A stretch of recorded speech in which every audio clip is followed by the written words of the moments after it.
When installing a transformer at a remote location, such as 500 feet out on a dock, the National Electrical Code requires a grounding conductor to be run back to a grounding electrode system, typically ground rods, located in the land. The primary concern revolves around whether this grounding conductor must be separate from the feeder conductors supplying power to the transformer, or if it can be included within the same cable assembly.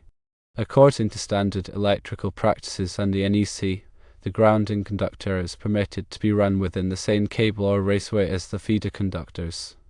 This is a common and acceptable practice provided that all conductors are appropriately sized and insulated for the application.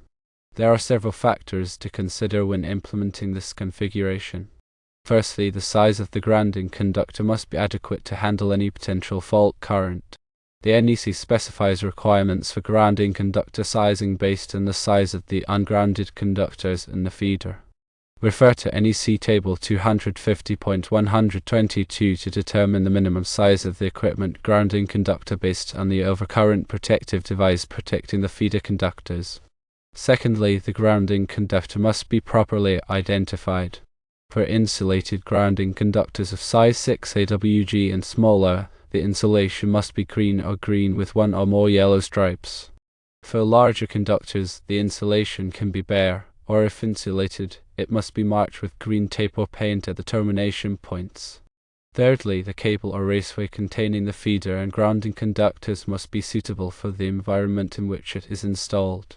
In a dockside environment, this typically means using a cable that is resistant to moisture, corrosion, and physical damage. Types UF or use cable or conductors in rigid metal conduit, intermediate metal conduit, or PVC conduit are commonly used for such applications.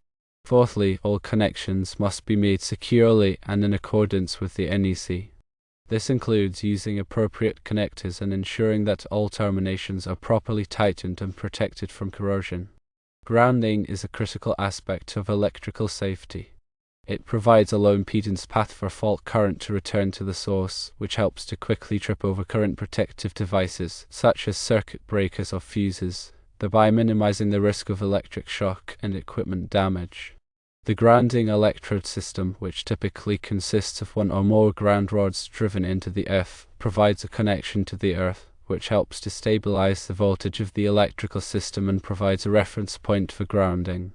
When installing a transformer at a remote location, it is important to establish a solid grounding electrode system at the transformer location.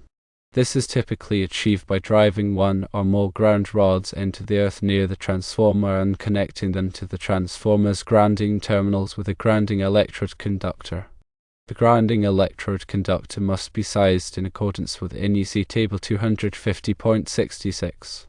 In addition to the grounding electrode system at the transformer location, it is also necessary to run a grounding conductor back to the main grounding electrode system at the service entrance.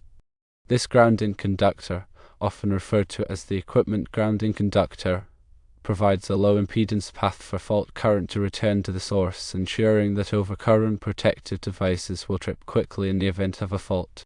As previously mentioned, the equipment grounding conductor can be run within the same cable or raceway as the feeder conductors. This simplifies the installation and reduces the amount of materials required. However, it is important to ensure that the grounding conductor is properly sized and identified, and that all connections are made securely and in accordance with the NEC. In some cases, it may be necessary to install additional grounding electrodes at the transformer location to improve the overall grounding performance of the system. This is particularly important in areas with high soil resistivity, where it may be difficult to achieve a low grounding resistance with a single ground rod.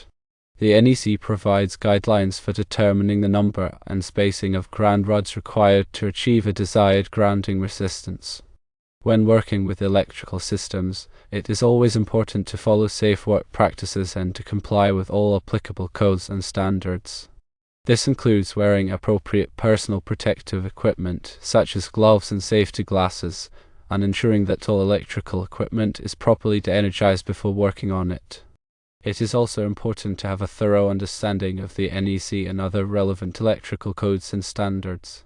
If you are not familiar with these codes and standards, it is best to consult with a qualified electrical contractor or engineer. Proper grounding is essential for electrical safety. By following the guidelines outlined in the NEC and using good electrical practices, you can ensure that your electrical system is properly grounded and that it provides a safe and reliable source of power. Remember to consult the latest edition of the National Electrical Code for the most up-to-date requirements and recommendations. The NEC is a comprehensive set of standards that covers all aspects of electrical installations, and it is essential for ensuring the safety of people and property.